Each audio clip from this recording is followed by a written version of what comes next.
There were three big takeaways that I want to make sure every veteran gets to hear. And then my reaction is a little more emotional than in my other videos, so I apologize for that.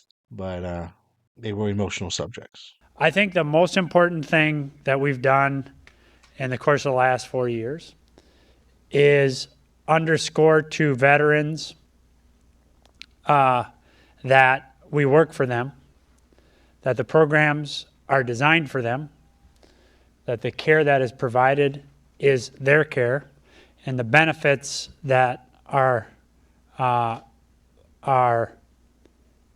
delivered are their earned benefits. You know, Josh just made reference to this, and we've talked about it a lot in this room.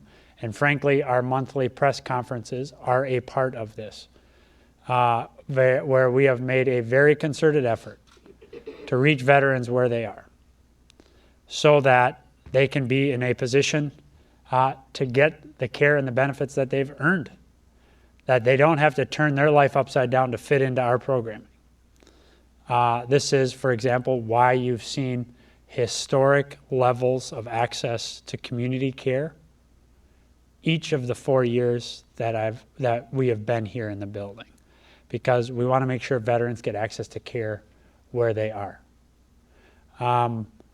And you know, I was recently timing at a swim event, and I was timing with another parent who happened to be a Navy vet. And he talked about how for the longest time he did not apply for his benefits because he thought somebody else needed them more, or that somehow he was going to take them from somebody else. He now says that he's the biggest advocate to his fellow battle buddies to make sure that they get in to get their benefits. I'd like to think that that's a reflection both of his determination as a veteran looking out for his fellow vets, and it's a manifestation of the fact that veterans feel like we are more responsive to them. So that's what I'd say. Let me just double click, as I said, real quick on the concluding paragraph of Kenesha's remarks. I think she communicated very clearly to MST survivors that we, consistent with what I just answered how I just answered your question, David, we work for you. The benefits and the care that is here are yours, and we want to make sure that you know that care and those benefits are here. You should not suffer alone. And there is support for you that you have earned, and we want to make sure that you come in and get it. Something that I wish we could get, that we could, have said is done and finished, is there are still veterans whom we have not reached. And we have not reached them because we can't get the right combination of outreach, but we also haven't reached them because maybe we failed them in the past, or maybe they just don't trust us because of what they've heard about us. So look, we go to bed every night here knowing that there's a lot of work yet to be done. That work, the trust work, is really important. I wish we can do more. I hope and I expect that we will do more, because there's 19 million vets, 18 million vets in the country, a little over 18 million vets in the country. We have relationships with just over half of them. We should have a relationship with every single one of them. Secretary McDonough says the VA works for you, for me, for vets, for us. And I do believe that. And I believe that they're trying to do that. They're not perfect, but that's part of the reason why I did this channel, is because I'm running into veterans that say they do nothing with the VA and they have no good reasons. The fact is, there has been an increase to vets using their benefits over the last few years. So he's right there. And if you are a veteran that has a positive relationship with the VA, you're going to be like, okay, I can see where the secretary is coming from. It sounds right. Not perfect, working it overall, like, yes, it's working. It's happening. Now, if you're on the other half of that spectrum and the VA has been denying your requests, or the horror stories that others tell you is too much, or someone pissed you off, so you said, fuck it, I'm not going to do a claim, you're going to sit there and be like, oh, that's bull. He's not helping. The VA is not there for me. If that's the case, if any of those things are the case, you need to get help, you need to work through with VSOs, with your battle buddies, with anyone that can help you. Secretary McDonough tells a story how he met a veteran that said he would not submit a claim because he didn't want to steal from other veterans that need it more. I've heard this multiple times from veterans. This is a huge reason, excuse, misconception maybe, and I try to stop them, but when alpha males and females are set in their ways, it's hard to break through. That's why they're alphas, and that's why they join the military. To think of it a different way, it's not a blank check per se. The government, due to laws and regulations, have to provide the VA money to take care of the veterans that need it. It is the law.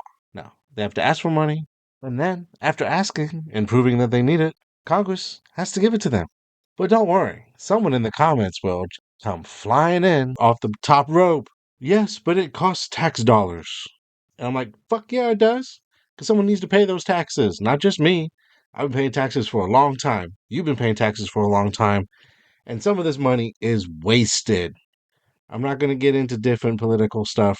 We don't do that here.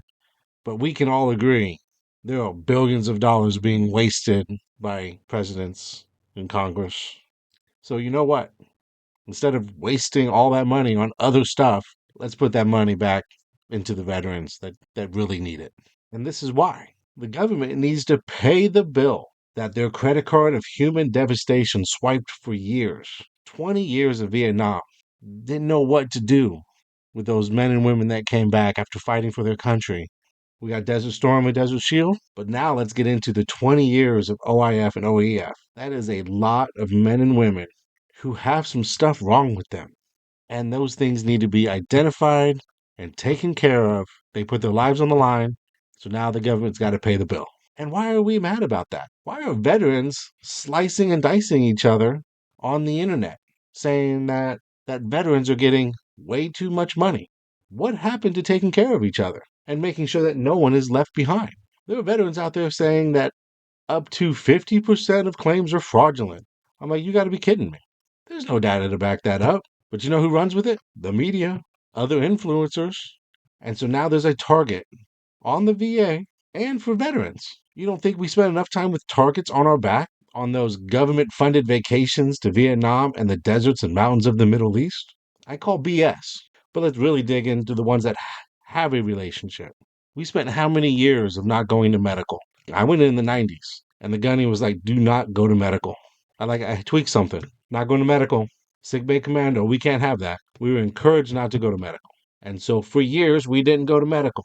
And then we get out and then we meet the VA and we're like, hey, I have this back thing. It's crazy. No problem. Let's pull up your paperwork. You never once went to medical and said, you have a back thing. So it's not service connected. Have a nice day. And you're like, oh, but I can do a nexus, I can do a buddy letter, and I have to do all these things to then prove that I did this back thing while I was in. And then they have to believe it, and they have to agree. And then you can get your rating, and then you can get the help. And that's where we have more people that aren't doing fraudulent, but then cannot get the rating that they deserve.